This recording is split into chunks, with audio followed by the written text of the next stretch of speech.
Okay, may isa pa.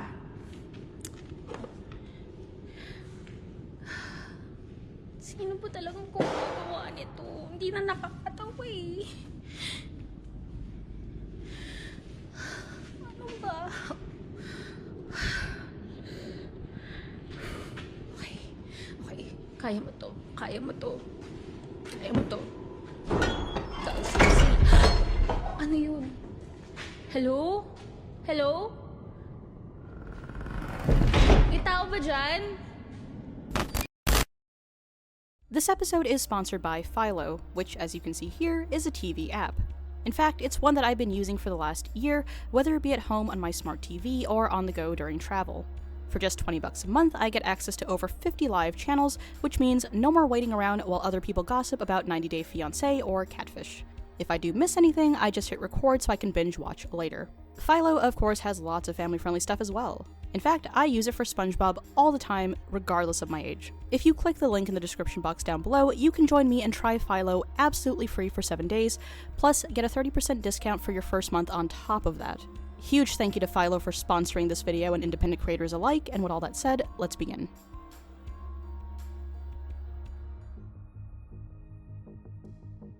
In 2019, we are definitely spoiled for choice when it comes to entertainment. One such form of entertainment comes to us via escape rooms, real-life mystery games involving puzzles and clues that'll lead to your eventual freedom. To me, they come off like the closest thing to real-life ARGs as we can get. If you live in the US, chances are you've at least passed by one of these types of establishments at some point, but the appeal of the escape room isn't limited to just America. In fact, today's story begins with an escape room all the way in the Philippines, one by the name of Breakout. The business has a healthy 345,000 likes on Facebook at the time of writing this, and a very solid reputation amongst its fans. Recently, however, there has been something going on drawing more attention than usual to this escape room. On June 7th of 2019, Breakout posted the following. According to the business, a solo player had just set a new record, an impressive 6 minutes and 30 seconds to beat their hide-and-seek room. Breakout also emphasized that the new record holder was a newbie, which made the feat even more impressive. Presumably for the sake of privacy, the exact name of the player wasn't mentioned, but the post did refer to the person by their initials, MJM. A photo also accompanied the post, but the player's face had been obscured. The post initially seemed pretty harmless, collecting the usual likes and shares. Nobody really suspected anything out of the ordinary, but of course, if that was the end of the story, then we wouldn't be here today. A user by the name of Mary Jane Mendoza left a comment on the post. One that talks about weird dreams that she'd been having about the room and how it had been her first time playing. The responses were mostly of people asking Mary if she was in fact the new record holder MJM, but before she could reply, we actually get a response from the business that confirms this. Our supervisors were very amused/alarmed/scared when you were telling them you dreamt about this room. It's kind of hard to believe, but after cross-checking multiple times, you definitely not have played in any of our rooms. Kudos to you. Mary eventually responds with the following. This is all really a bit overwhelming. I really just wanted to try the room to make sense of what I've been going through. I hoped it would help explain some of the dreams I'd been having, but now I just have more questions. Another user chimes in, explaining to Mary that it's just a game. He also later adds that he checked Mary's page and noticed something strange. Mary actually had sketches from the dream she described, sketches of a room, and according to the user, these sketches matched the hide-and-seek room perfectly. This, of course, should be no surprise because, after all, we're on a thread about how Mary beat the room in record time. The only problem here, though, is Mary's next response. She explains, "But those sketches are from before I even tried the room. I know they look a little like the room I tried, but there's no way it could be. It's creeping me out, too." If you continue on throughout the thread, there's still quite a bit of back and forth between Mary, Breakout, and other users, but before we push forward, we're going to need to take a step back and try to make sense of what's going on with Mary. If you head to Mary's page, you'll see that her visible posts date back to May 22nd, a few weeks before she was announced as Breakout's new record holder. Mary's timeline begins with a post reading, "Here I am, waiting for the sunrise," presumably implying that she's been up all night and that dawn is finally approaching. All in the same day, we get picture posts related to enlightenment, and another text post, this time reading, "I've been having strange dreams, I wonder what they mean." On the next day, May 23rd, Mary posts quite a few times. Once again, we see a photo, this time of a landscape on a cloudy day. The caption reading, overthinking is the biggest cause of unhappiness. And, of course, Mary also posts about how she's lost in thought. On this day, we also get a few links to external sites, the first being a Reddit post Mary stumbled upon. The post in question was made on r/dreams and describes a reoccurring dream about a specific place, one described as having a lot of grass and a gray sky. The caption for this link is pretty interesting. "Glad to know I'm not the only one," Mary writes. "Perhaps someone can help me identify this place I've been seeing a lot in my dreams, but then again, they're just dreams. Surely no one will bother." The other two links for this day are from the same site, a blogspot page about enlightenment. The first post explains how the path to enlightenment can only be found if you know your purpose in life, and that wandering aimlessly will never accomplish anything. The second post is a link to yet another site, this time featuring an article describing 11 stages to reach enlightenment. Out of all of this, Mary picks out a single quote: "Accept what you have, accept the things that you cannot change." There is one last post for this day, but as you can see, it's unfortunately unavailable. So at this point, based on what we've seen, it's safe to assume that Mary is already feeling overwhelmed. Like, she needs to seek some form of guidance to help calm her down, whether it be via meditation or whatever else she's able to find online. Day 3, May 24th, greets us with a picture of a drawing made by Mary. "My dreams have been taking me to different places lately," she writes. "Is this an attic? A caravan?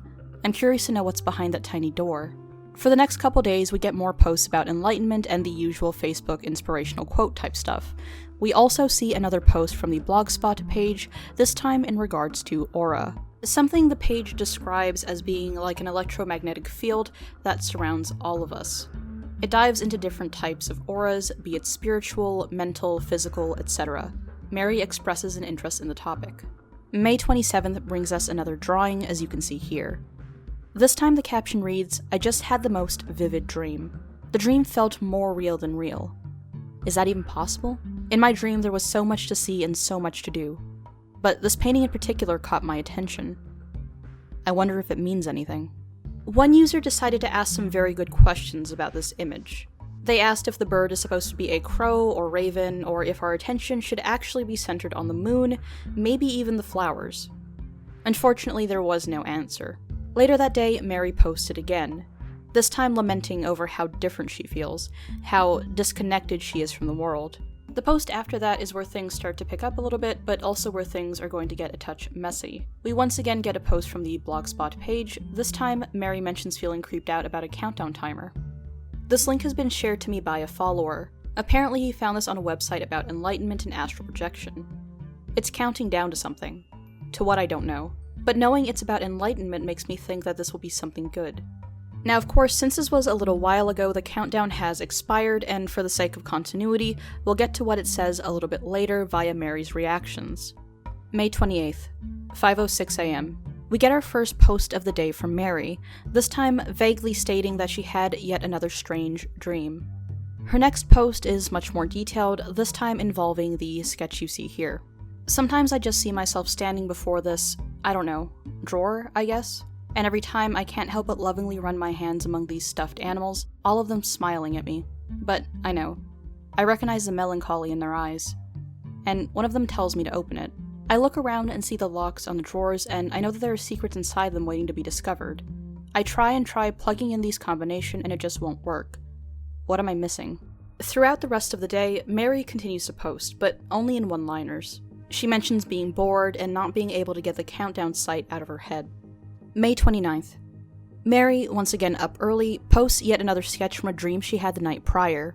She describes waking up in this bed in her dreams on a reoccurring basis, and every time she'd hear what sounded like her mother calling her to breakfast, but once she reached for the door, she'd always wake up.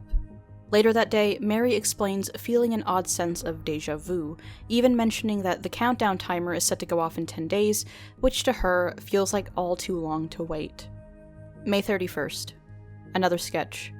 This dream was vague, to say the least, Mary explains. I didn't quite get to feel like I was entirely in that place. I seem to have been drawn to the plants in particular. Strange. The next day, June 1st, we get yet another sketch. This time of an old-school TV with miscellaneous items on top of it. Mary describes seeing this in her dreams. The TV screen briefly depicting the image of a young child before cutting away to static and Mary awakening. June 2nd. Another sketch. This time of the bedroom we saw depicted before, only this time we see 2 dresses hanging on the wall. Mary explains that in this dream, she was upset due to an argument with her mother, who wanted her to wear one of these to church. Mary, however, preferred to wear something less formal and more comfortable. Later that day, Mary once again posts, this time saying that she showed her friends her sketches and that they claimed it looked familiar.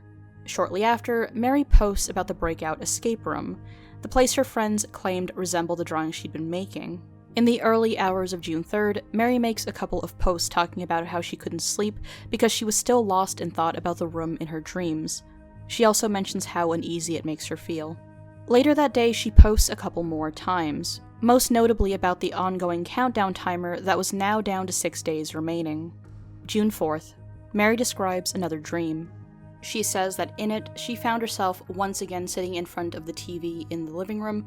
In the middle of this, she begins to hear the doorknob to her room start to rattle from the inside. She describes this as strange because only her and her mother should have been home, and her mother presumably had no reason to be in her daughter's bedroom. Mary went over to investigate, and surely enough, there were people in her room, for some reason whispering in a manner that she described as frantic. At this point, Mary was thoroughly terrified, but before she could react, the people in the room began to shout enthusiastically about a key.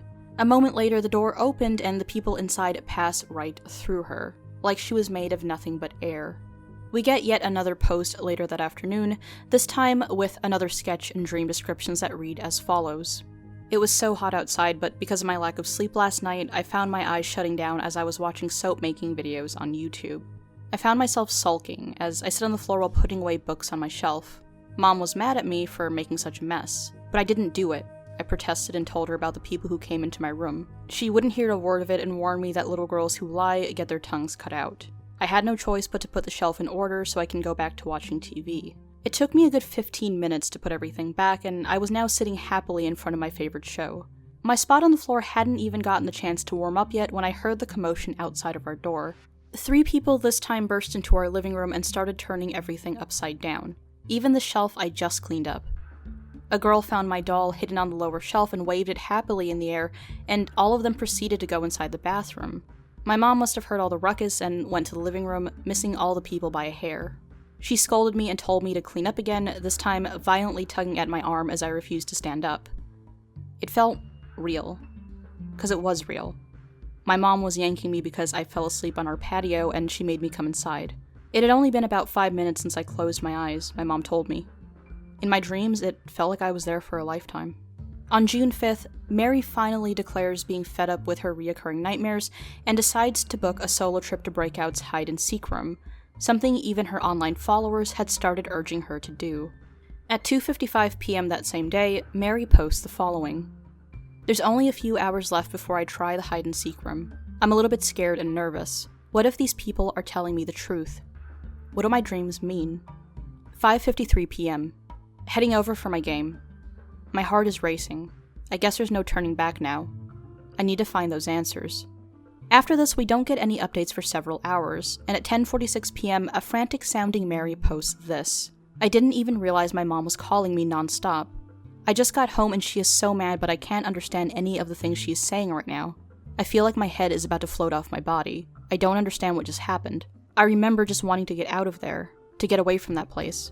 I wanted to run as soon as I got out of the room, but their staff stopped me and insisted that they have my photo taken.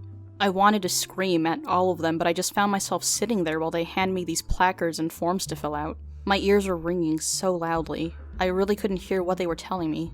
Mary continues, my body felt so numb, my head so light and my stomach so heavy. I just walked out of there and just went to where my feet would take me. At some point, I think I got scolded by a traffic enforcer when I almost walked past the curb. I don't know. I found myself in this mall. I'm not sure. There were lots of people, I think, and I kept on bumping into some of them as I walked and walked and walked. What on earth is going on? Is this some sick joke? That night, Mary was left too afraid to go to sleep. Of course, because of this, the frantic posts continue well into the early morning hours, each one more scattered than the last. Eventually, her typing begins to degrade. The next day, June 6. We get a more sane-sounding post from a sleep-deprived Mary. She starts off by apologizing for last night's post, admitting that even she felt like she'd overreacted a bit. She did, however, have some clarifying to do and asked for any logical/scientific explanation to what she experienced the night before. Mary summarizes everything that had been going on in as brief a manner as she could manage, reiterating how she'd been having reoccurring dreams where she was once again a little girl in a certain setting, the house and bedroom that she didn't recognize.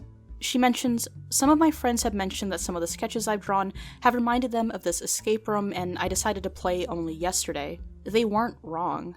Please don't judge me. I'm not insane, at least the last time I checked I wasn't. I've never tried this sort of game before, and I've never really been that interested in them. So I don't really understand why I would even dream about them, let alone this one in particular." Mary goes on, telling us how once she'd removed her blindfold in the escape room, what she saw was identical to the place she kept seeing in her dreams. The same TV, door, shelf, etc.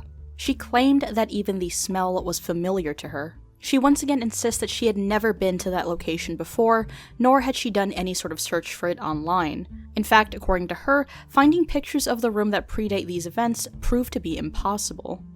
The only thing she could find was a post about the old location supposedly being haunted. June 8th, 6:48 a.m. Another lengthy post from Mary. This time she begins by thanking people who DM'd her in response to the last major post. One explanation she thought stuck out the most was astral projection, something mentioned on the blogspot page she chooses to frequent. Very quickly, if you've never heard of astral projection before, Wikipedia describes it as an out-of-body experience in which your soul/consciousness, aka your astral body, separates from the physical body, enabling it to travel.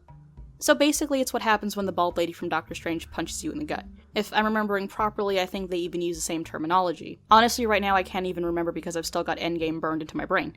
Anyway, Mary also mentions a Reddit link her followers found via a blog she follows, presumably this one. The issue here, however, is that I'm unable to find the link in question. It seems that it may have been removed, or I may just be looking in the wrong places. The final paragraph here describes how hurt Mary is feeling about the allegations being made against her, presumably about people claiming that she's faking everything, etc. Keep in mind that this was posted on June 8th, only a day after her new record at Breakout had been announced. June 9th. The countdown timer is now down to just 8 hours. Later that same day, we get this video.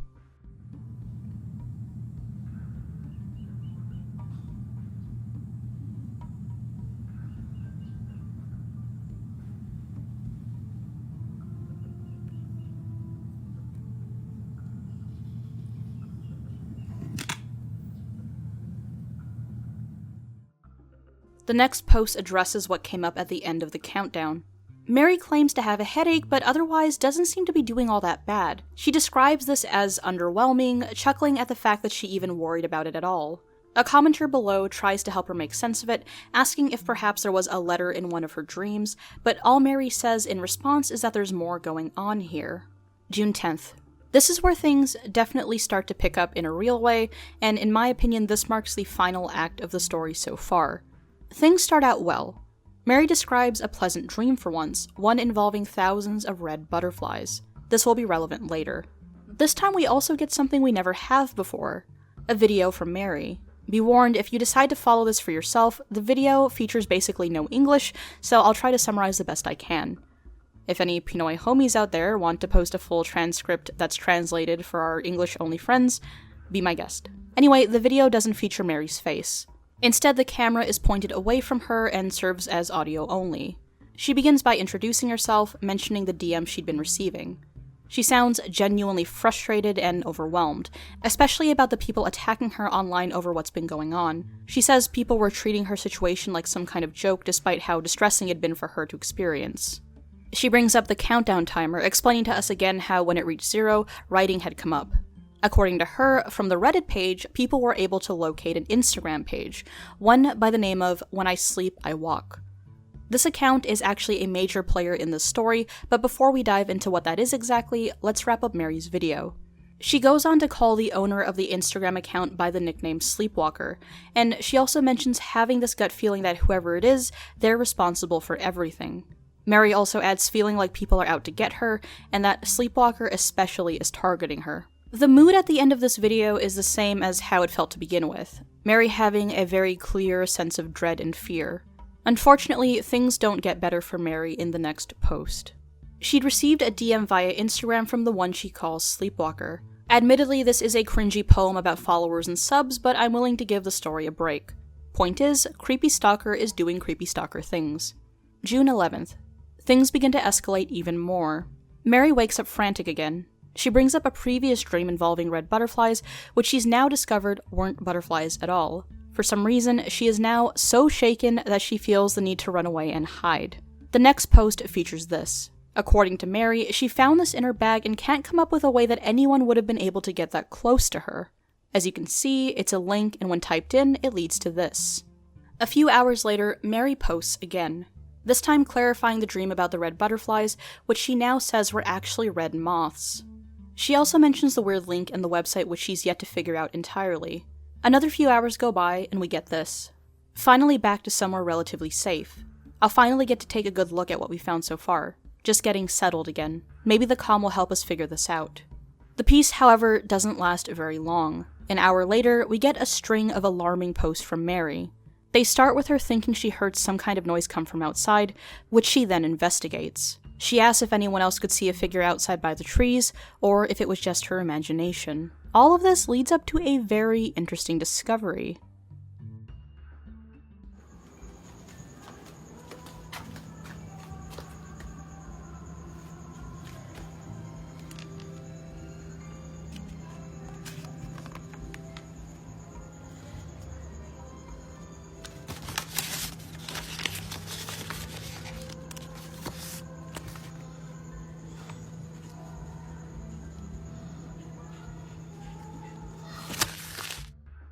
Okay, so the next batch of things that happen occur between June 12th and 14th, and for now bring things to a temporary close. I'm going to speed through them for the sake of the narrative, and then address them as soon as we're all caught up. June 12th. Mary expresses being sick of things and also mentions finding the password to the zip file. Again, we'll visit this later so you understand what's going on, but honestly at this point most people had to work backwards anyway. Mary then asks what all the ones and zeros mean, the commenters quickly pointing out the obvious answer. Mary thinks out loud for a few more times, obviously trying to work her way through some kind of code. Eventually, she finally posts a very vague status declaring that she figured out where she needed to go, and that she was heading there right now. At 10:32 p.m., we get the following video. Hello!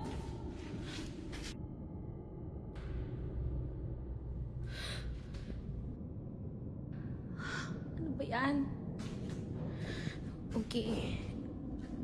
X marks the spot.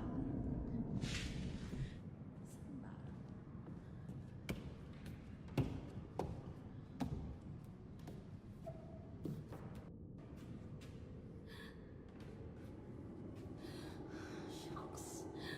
Ayoko na talaga nito eh. Okay. MJ, ito na yung huling hakbang. Kaya mo to, kaya mo to, kaya mo to, MJ. Okay. Hello? Hello? Ako, ang dilim.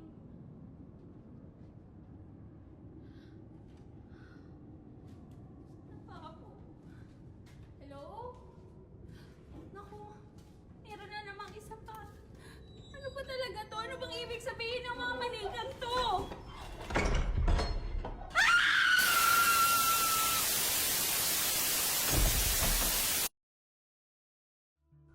As you hopefully noticed, a QR code popped up at the end, and said QR code led to this. A message that once again references the locked files, and says that in order to get the password, you need to email Sleepwalker. So, for now, as far as the story goes, we're left with a cliffhanger. We don't know where Mary is, who took her, or why. We also don't know why she was having such strange dreams about a place she'd never before seen, assuming it isn't all in her head. This is the point where I'm going to spoil a lot of this for those of you who want extra details, but as for those of you who would rather play it on your own, you can stop watching now. If you're still here, then let's take a step back a bit and revisit Sleepwalker. Like I said, I still haven't found the Reddit account in question. I did see some people talking about posts that were deleted, so maybe that's what happened here. As for the Instagram account though, it does feature quite a few interesting things. The bulk of the account seems to be images of New York City, but if you check out the archive stories, you'll find two, one with a rabbit and another with symbols. Whatever Mary was trying to figure out, the answer she got for it seemed to have been found here, specifically the keyword pepperoni pizza. The symbols here are also interesting because they resemble something else we've seen before, the message in the envelope Mary found in the video and somehow opened up with 2 hands despite supposedly holding a phone. Anyway, this message was actually decoded by a lovely Reddit user as the following. The stuff on the Instagram story, however, has yet to be decoded by anyone, at least as far as I know. Sleepwalker's Instagram account also leads us to another vague thing mentioned on Mary's page: the locked files. The last 2 posts on the Instagram account feature fragments of a Mediafire link, and of course, you can't open the files without a password. As you hopefully recall, the QR code at the end of Mary's last video led us to this message, and yes, I did email it, and this is the response I got. Okay, so I'm just going to say right now that what I'm going to say next will either interest you or completely piss you off. But first, yes, this was obviously an ARG by Breakout Philippines. That's not actually what I'm building up towards, because that's already really obvious. I noticed a lot of comments calling this a hoax and blah blah blah blah blah, and yeah, no shit, it's meant to be an ARG, obviously. Anyway, again, that's not the kicker here. So as you can see, the email says that the locked files contain the info we need to move forward. A link was provided, and it's explained that, again, this is 100% an ARG. What's really interesting about this, though, and honestly I'm not sure how to feel about it yet, is that in order to proceed, you need to pay to play. Yes, this is a pay-to-play ARG, which for some reason I never thought would be a thing. Again, this may royally piss some of you off, I know. Like I said, I don't know how to feel about it either, because on the one hand, I mean, it was obviously already promo for a business, but the idea of paying for an ARG is a bit strange. At the same time, I can't say that ARGs shouldn't be treated more like real games that we'd pay for anyway. I mean, if someone's putting in the work and people like it, then why not? I suppose for me, it's just fascinating because it seems highly experimental, especially within the context of the wider ARG genre. Of course, companies have put out ARG-type marketing before, but I've never seen the actual ARG become the product. Oh, and before you ask, no, this video was not sponsored by this ARG or Breakout Philippines. I simply got a request to cover it and thought it would be interesting, especially since I grew up out there. Breakout does describe the game, calling it immersive storytelling complete with live events that are set to take place in real time over the next 2 months or so. Apparently, players could receive everything from phone calls all the way to packages as part of the game. It even involves physical locations within Metro Manila and actual interaction with game characters. As for how this thing is going to play out or how well it's going to do, honestly I have no idea. I'd definitely be up for playing it if I was in Manila, but as you probably guessed, that's not the case. For any Filipino viewers out there who are interested in playing, best of luck to you, and I'd love to hear about your experience. As far as this video goes though, that's about all I've got for now, and I'll see you all again soon.